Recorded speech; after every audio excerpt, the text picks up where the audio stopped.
So in 3 weeks, we need to be in Florida for 6 weeks. So this thing's got to be strapped down to a trailer. And guys, if you look at it right now, I mean, it kind of looks like we're not going to make it. I promise you, we've been doing a bunch of work on this thing. It's just all the little detail stuff to make this thing nice. It's really taken a lot of time. And of course, you can see that we're actually been mounting the seats and all that. We'll talk about that here shortly. But there's a lot that's been going on with this thing. We don't want to rush it. You know, I kind of feel like we're back in high school and, you know, you're taking the test and you're running out of time. So you just start filling out C for all the answers. That's kind of where we're at right now. But we don't want to rush this thing. We do want to do it right. One, safety, you know, two, frankly, I just don't want to have to do stuff twice. So we are adding a couple things to the list while we're knocking some stuff off. You'll probably notice that we got the top of the blower apart. So when Chuck bought this car about 2 years ago, bought it from a real good gentleman. Car is everything he says it was. But we always felt that the tune, I don't know, it just maybe a little bit soft. Thought the car might be, you know, it should run a little bit faster than what it does. And I think we've been 1048 with it. So what we're doing here right now, I think instead of just kind of running it like we did at Hot Rod Drag Week, I think we're going to actually take the time, just verify that a couple of these parts are correct on it, and then we're going to hire somebody to tune this thing. I'm not very good with HP tuners. I know my limits. So we're going to have somebody look at this thing who's, you know, one, good with these LSA cars and is also good at the 6-speed transmission stuff. So I want to make sure that the information I'm telling the tuner is accurate. So we're just kind of running around making sure that all of the parts that what I'm telling him is correct and everything looks pretty good. So we went ahead, we pulled the lid off because I did want to make sure that the brick was reinforced.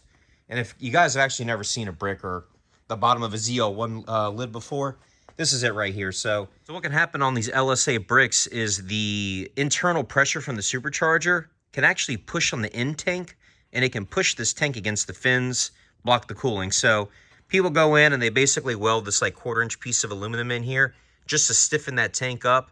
That way you can get nice coolant flow through the fins.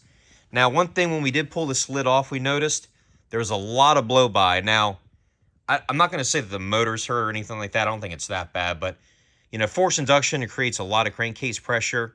And basically, this whole brick was kind of covered in oil, as well as like the whole inside of the lid. So after about like 100 cans of brake cleaner later, got this thing all cleaned up, got the brick cleaned up really good. I mean, it was basically all oil soaked, and I feel pretty confident that was probably affecting the air intake temperatures a little bit. So we got all that cleaned up, and then kind of moving back over here to the motor, we're going to go ahead, we're going to get this thing thrown together. So I guess enough of me talking right now. Let's go ahead, let's get this motor back together, and then I'll start showing you guys what we are working on the inside.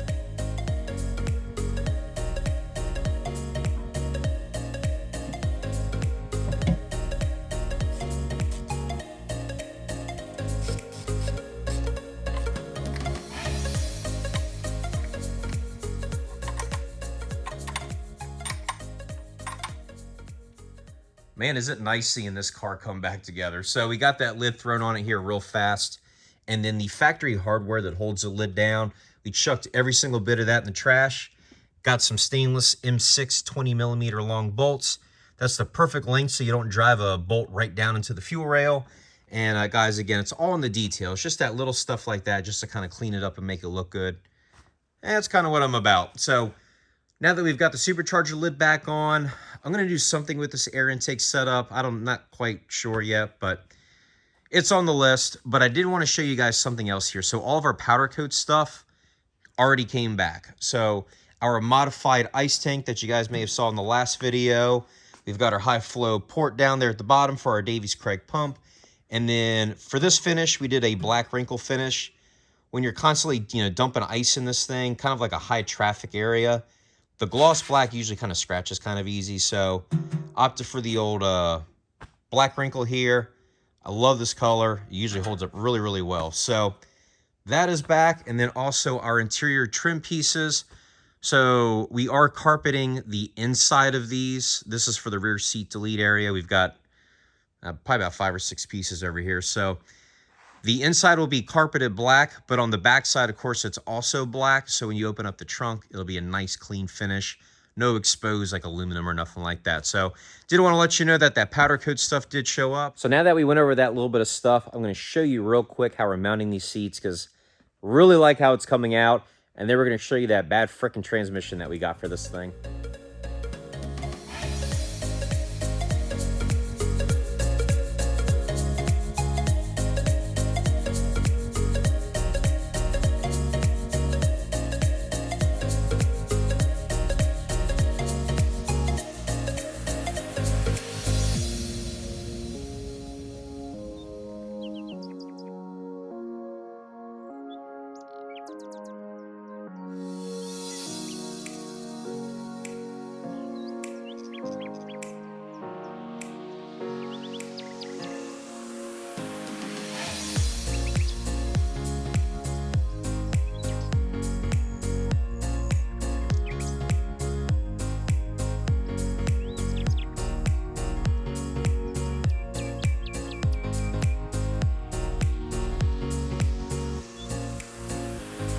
So Play, I heard you got you a new transmission. Well, I did. Let's see what we're working with here. One of them ATI Performance product transmissions. Oh, go ahead. We got us the old billet high stall torque converter in there. Lock up, you know the deal. Get that high performance wrinkle paint job. Oh, you know it. Didn't put enough wrinkle in it up top, but Well, they say, you know, I probably should dyno, what, 3-4 more horsepower with the black wrinkle on it? that's what they said. It's looking good. So we got this thing here. It's supposed to be what, all billet internals and stuff like that, right? Yeah. Who was Sunnin? Ah, gotcha. There you go. Mostly all Sunnin stuff. Sweet. And all billet interior and same housing I had, but There you it's go. all the JC Beatty good parts. I love So I it. understand. Of course, we got the converter in there. In fact, we might even lose a little bit of weight with this converter over the stock one, because the stock one weighs, what, about 300 pounds? I mean, 302. I might be exaggeration, but may not be too far off too. Well, cool. Well, But it might drop me a tenth or two. probably. Hey, just in rotating weight. So we'll go ahead. We'll get the this thing slip underneath here. Of course, we got this nice lift, but it's pouring raining outside. So we got the car jacked up about 10 foot in the air. So we'll go ahead. We'll get this thing. We went from high dollar to redneck. Well, you know the deal. But That's how we do. Well, I don't know if you can hear that. That is rain. It's monsooning. Well, let's go ahead. Let's get this transmission thrown up in here, and we'll get this car back down to earth.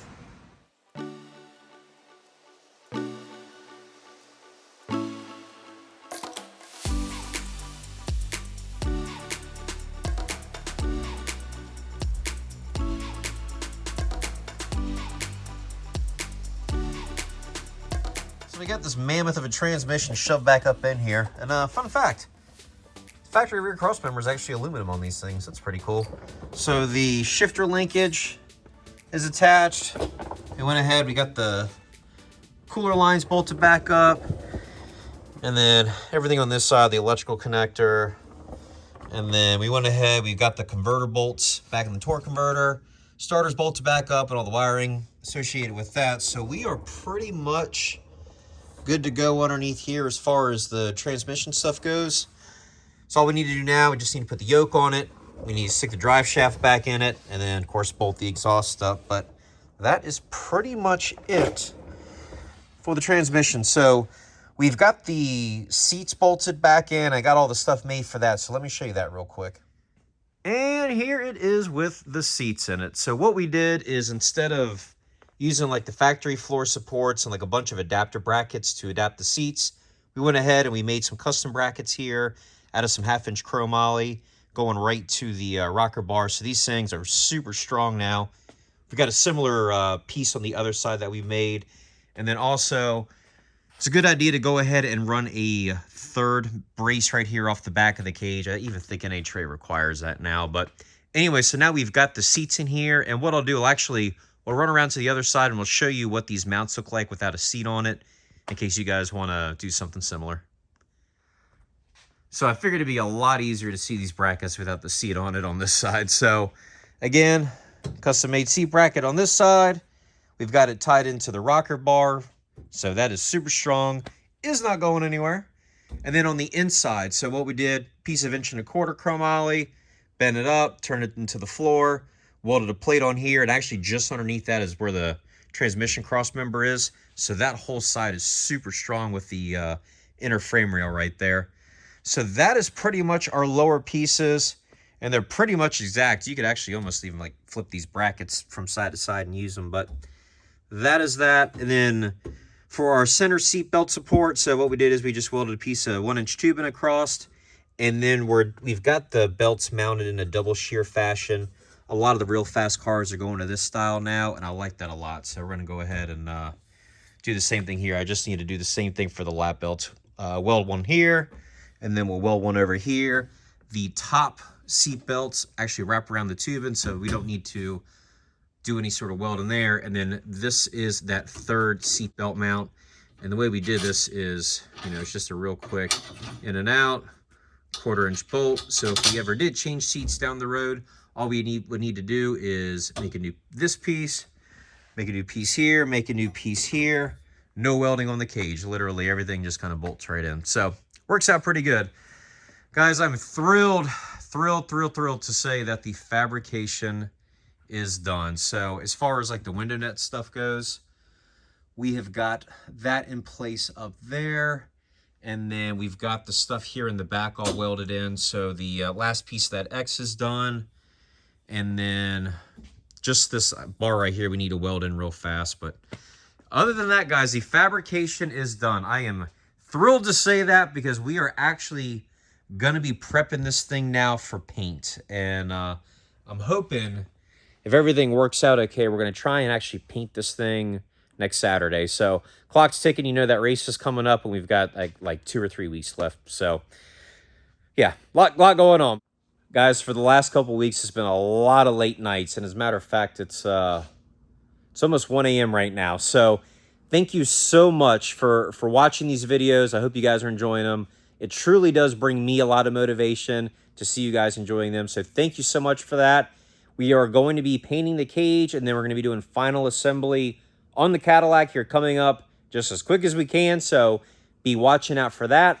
And then also on the Trailblazer, we have a dyno appointment next week on that. So you'll see that on the rollers. Guys, as always, we really appreciate everything. Thank you so much for the support, and we'll catch you on the next one.